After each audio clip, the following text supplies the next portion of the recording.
Bienvenue sur le rocher. L'Éternel est ma lumière et mon salut. De qui aurais-je crainte?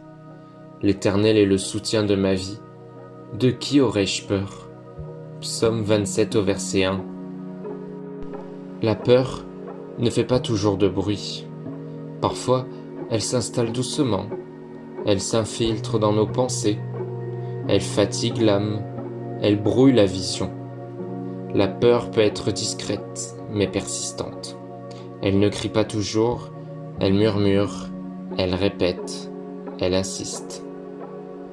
David écrit ce psaume non pas depuis un palais tranquille, mais depuis une vie marquée par l'instabilité, la menace et l'attente. Ce verset n'est pas une négation du danger, ce n'est pas une phrase motivante, c'est une déclaration de foi prononcée au milieu de l'incertitude. Ce psaume est attribué à David, un homme qui connaissait la peur de près. Il a été poursuivi par Saül, traqué comme un fugitif, trahi par des proches, exposé à la mort à plusieurs reprises. Quand David dit « De qui aurais-je peur ?», il ne parle pas depuis le confort, mais depuis l'expérience. Sa foi n'est pas naïve, elle est forgée dans l'épreuve. La force de David ne réside pas dans l'absence de menaces, mais dans la présence constante de Dieu au cœur des menaces. Dans la Bible, la lumière symbolise la vérité, la direction, la clarté, la révélation, l'espérance. Quand tout devient flou, quand les décisions sont lourdes, quand l'avenir semble obscur, Dieu ne promet pas toujours de supprimer l'obscurité, mais il promet d'y allumer une lumière. Quand l'Éternel est ta lumière, tu ne marches plus à l'aveugle, tu avances sans tout comprendre, tu discernes sans tout maîtriser. La foi ne consiste pas à voir toute la route, mais à faire confiance à la lumière pour le prochain pas.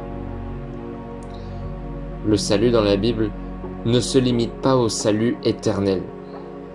Il inclut la délivrance, la protection, la restauration, la sécurité intérieure. David ne dit pas « Dieu me donnera le salut un jour ». Il dit « Dieu est mon salut ». Cela signifie que la sécurité n'est pas reportée à plus tard. Elle est présente maintenant dans la relation. Quand Dieu est ton salut, les circonstances perdent leur pouvoir absolu. Le mot hébreu utilisé évoque une forteresse, un refuge solide, un lieu de stabilité. Dieu n'est pas un appui fragile, il est un fondement inébranlable. Quand tout vacille, les relations, la santé, les projets, les certitudes, Dieu reste stable. Ce verset ne promet pas une vie facile, mais une vie enracinée. La Bible ne nie pas la peur, elle ne la condamne pas. La peur est un signal, mais elle ne doit jamais devenir un guide. La peur devient dangereuse quand elle prend la place de Dieu, dirige les décisions, étouffe la foi, nourrit l'anticipation négative. Mais exposer la lumière de Dieu, la peur perd son autorité.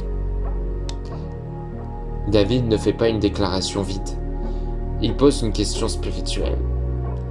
Si Dieu est ta lumière, ton salut, ton soutien, alors la peur n'est plus un maître, mais une émotion à remettre à Dieu. La foi ne supprime pas la peur instantanément, mais elle l'empêche de gouverner. Ce psaume nous apprend à proclamer avant de voir, à croire avant de comprendre, à s'ancrer avant d'avancer. David parle avant que la situation change. La foi biblique ne consiste pas à attendre que tout aille bien, mais à déclarer la vérité pendant que tout tremble. La peur ne disparaît pas définitivement. Elle peut revenir, mais chaque fois qu'elle revient, nous avons un choix, l'écouter ou nous rappeler qui est Dieu. Revenir à la lumière est un exercice quotidien. La paix n'est pas automatique, elle est entretenue par la confiance. La paix ne vient pas quand tout est réglé, elle vient quand Dieu reprend sa place centrale. Si l'Éternel est ta lumière, l'obscurité n'aura jamais le dernier mot. Si l'Éternel est ton salut, la peur n'a plus d'autorité finale. Si l'Éternel est le soutien de ta vie, tu peux avancer, même tremblant. Seigneur, quand la peur m'envahit, rappelle-moi que tu es ma lumière. Quand je doute, rappelle-moi que tu es mon salut. Quand je me sens fragile, rappelle-moi que tu es le soutien de ma vie. Je choisis de te faire confiance, même quand je ne comprends pas tout. Amen. Si ce message t'a parlé, si cette parole t'a apaisé, sache que tu n'es pas seul. Chaque jour, nous revenons à l'essentiel, la parole, la vérité, le rocher solide. Si tu veux continuer à creuser la Bible, à fortifier ta foi, à trouver la paix dans la parole de Dieu, n'hésite pas à t'abonner. Ici, nous ne cherchons pas des émotions passagères, mais une foi enracinée. Que Dieu te bénisse.